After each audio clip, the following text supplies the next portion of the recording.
Welcome to The Life of Hair. My name's James Atkinson. Thank you for joining me in this week's episode. Now, this week's episode is all about barbering, some great tips and tricks on how to improve your clipper skills and your personalising and refining. But before we go on to that, I wanted to say thank you to everybody that watched last week's video, the best week's video ever in terms of views in 1 week and total view retention. So I'm glad you enjoyed it. And if you do enjoy this week's episode, then do exactly what you did last week. Leave me those comments, hit those thumbs up buttons, and don't forget to watch as much of the video as you can be possibly bothered to, because it really helps the channel grow. And that is where I'm at with the channel at the moment. I'm trying to grow it into something that I can bring you the best quality content to you in your homes. I've got so many plans whilst we've been off in lockdown, and I hope you're all doing really well. I've come up with so many things that I want to do, and so I'm working really hard on making that all happen for you. Now, this week's episode is all about barbering. As I said, I'm going to give you some really great tips and tricks on using clippers, personalising, refining, and just making your barbering work go up a notch. If you struggle with barbering, this is going to be a great episode for you. Some really easy to follow tips and tricks.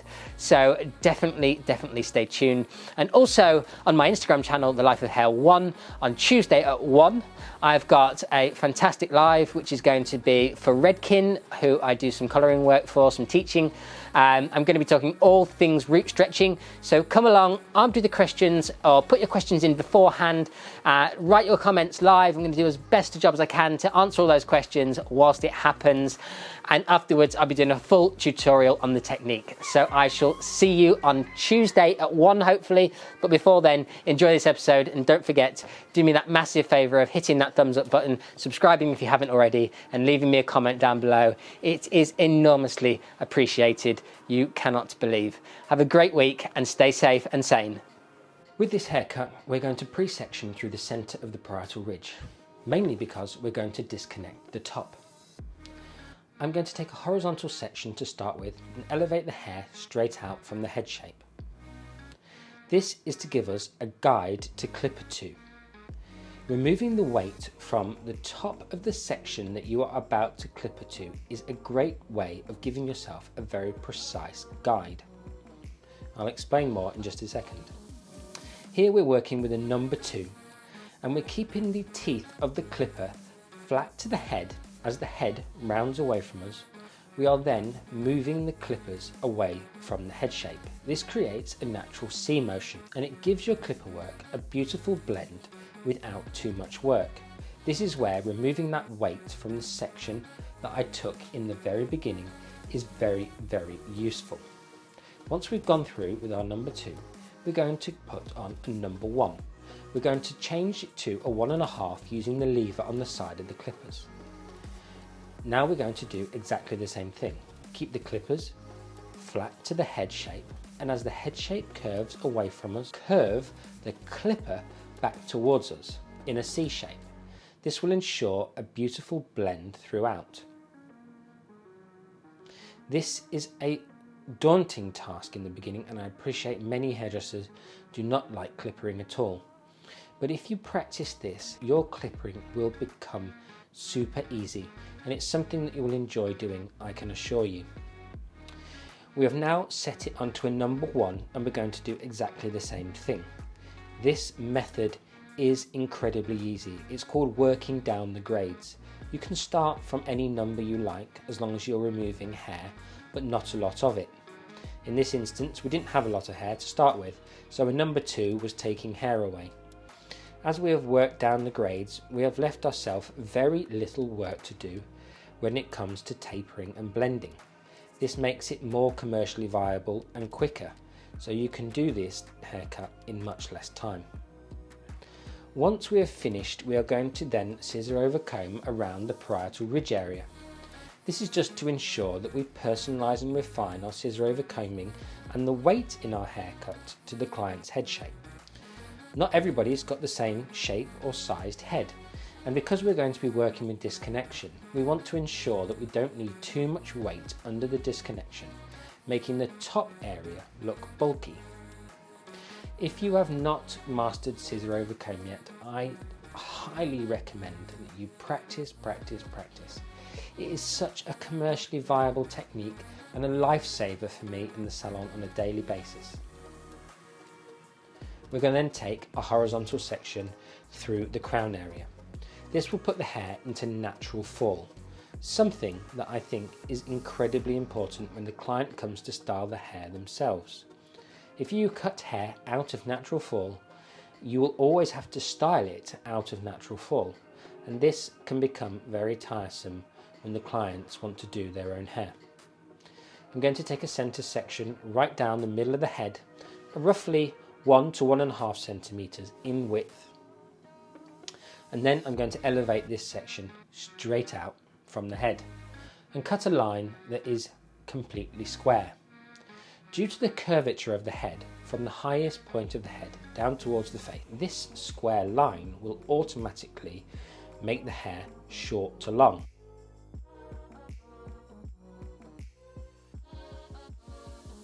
This is something that you might want to bear in mind for future reference when cutting square lines on the top of someone's head.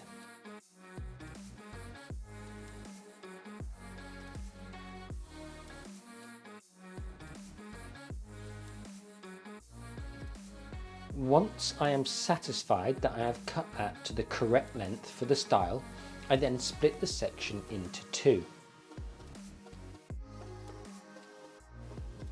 This gives me two distinct guidelines for the haircut at the top. I then pick up the whole of one side of our guideline, elevate it up and over direct it to the centre.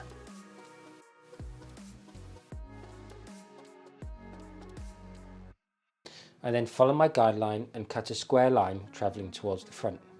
The over direction is going to create two things for me in this particular instance: more weight over my disconnection that I can personalise and refine at the end of this haircut. Not only that, my client has concerns about the density of hair in his recession and would like to cover that up as much as humanly possible, so the extra weight won't go amiss in that particular area. We're going to do exactly the same thing on the opposite side, and left-handers will stand on the right-hand side to do this, and right-handers will stand on the left-hand side. We are then going to pull the hair towards us so it is all over directed to the centre, exactly as we did on the previous side.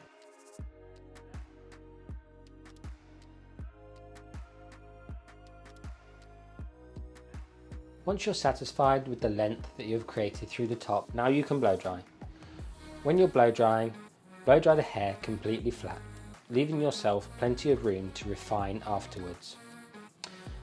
As many of you will know, refining a haircut, in my opinion, is the most important element of the haircut.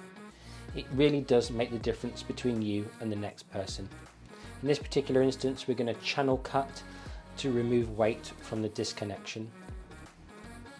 We're going to point cut to soften everything around the disconnection, but we're not going to remove the disconnection. We want to see a visual disconnection. In this particular instance, I felt that the hair was a little bit too square underneath the disconnection at the crown area here, so I'm just going to clip it up out of the way and scissor over comb slightly more round the head shape to make sure that it fits a bit more snug to the head. The weighty area that I was currently removing weight from is there to protect the recession area. One of the concerns of my clients: do not remove weight unnecessarily, especially if it's playing a part in the overall look. It is very easy to get scissor happy and remove weight willy-nilly from all over the head and not get the desired look that you were after because you were not concentrating just for a second. It is very important when we are refining that we are only refining hair that is absolutely necessary. Refining is one of those things that never goes missed by the clients. They're always commenting, new clients always comment when I am refining their hair. They can see the level of detail and care that I will put in to make their haircut personal to them. In this particular instance, I'd have probably cut this fringe a little bit shorter if this haircut was 100% up to me, but the client wished to have his fringe kept a little bit longer. So for those of you that were probably sitting there thinking, I'd have cut that fringe a bit shorter, well, I would have too, but we have to sometimes go with the wishes of our clients.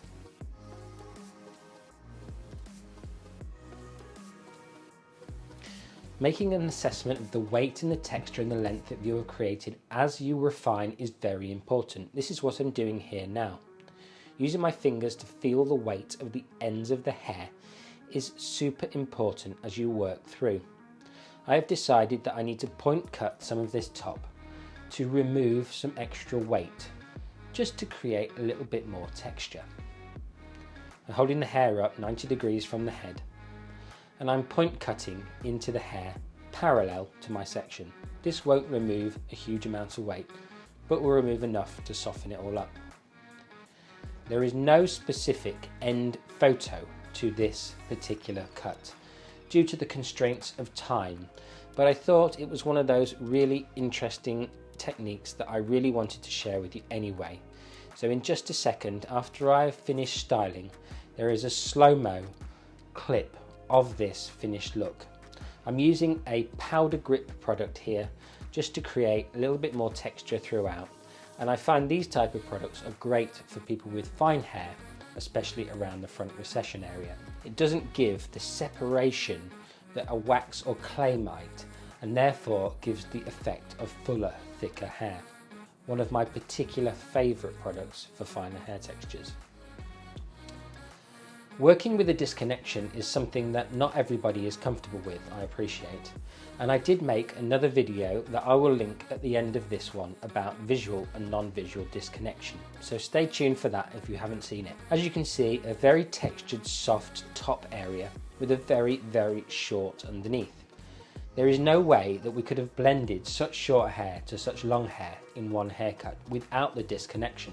I hope you've enjoyed this barbering episode. I don't make that many barbering episodes, and they're not all that popular in terms of views. So I would love to know down in the comments whether you are interested in me making more barbering videos, sporadically as I do, or is it something that you're not really bothered about at all, and you'd prefer me to make different content around other subjects. I won't be offended, I'm just curious. Have a wonderful week, and I'll see you again on Wednesday.